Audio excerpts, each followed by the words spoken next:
47 সালে যখন দেশ বিভাগ হলো, তখন যে কোনো পর্যায়ে হোক এই ভৌগোলিক এত দূরত্ব রেখে পশ্চিম পাকিস্তান এবং পূর্ব পাকিস্তানকে এক সূত্রে একটি রাষ্ট্রে গঠন করে দিয়ে এক রাষ্ট্রে গঠিত করে দিয়ে বাংলাদেশের স্বাধীনতাকে বিলম্বিত করা হয়েছে এবং অযৌক্তিকভাবে এত দূরবর্তী দুটি ভৌগোলিক স্থানকে একটি রাষ্ট্রের মাধ্যমে স্বাধীনতা দিয়ে মূলত মুসলিম রাষ্ট্রের গোড়ায় গলদ রেখে দুর্বল একটি মুসলিম রাষ্ট্র গঠন করবার আন্তর্জাতিক ষড়যন্ত্র চালানো হয়েছিল।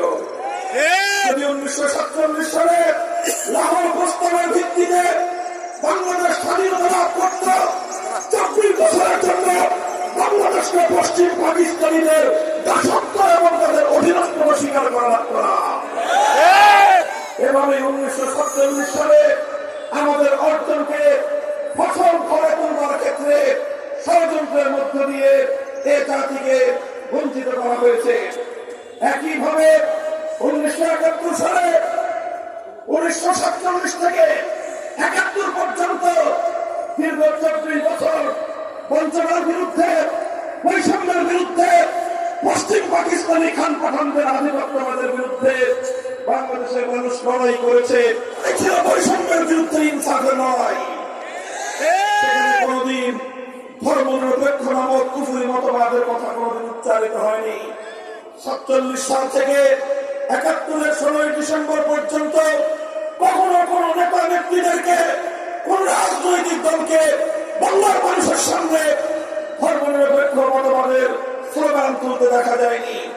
কিন্তু আমরা দুঃখজনক ভাবে দেখেছি 71-এর 16 ডিসেম্বর বাংলাদেশের স্বাধীনতা অর্জিত হওয়ার পর স্বাধীনতা যুদ্ধে নেতৃত্ব দানকারী আওয়ামী লীগের নেতা শেখ মুজিবুর রহমান সাহেব, যিনি মুক্তিযুদ্ধ চলাকালীন সময় পশ্চিম পাকিস্তানে বন্দী ছিলেন, সেখান থেকে মুক্তি লাভ করে তিনি গিয়েছেন লন্ডনে।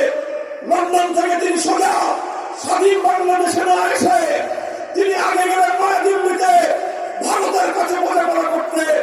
সেখানে গিয়ে ভারতের তৎকালীন প্রধানমন্ত্রী শ্রীমতী ইন্দিরা গান্ধীর কাছ থেকে তিনি একটা প্রেসক্রিপশন নিয়ে আসলেন। ইন্দিরা গান্ধী তাকে বলেছিলেন বাংলাদেশের সংবিধান ভারতের সংবিধানের মূলনীতির আলোকে রচনা করতে হবে। আর শেখ মুজিবুর রহমান সাহেব সেটাই করলেন।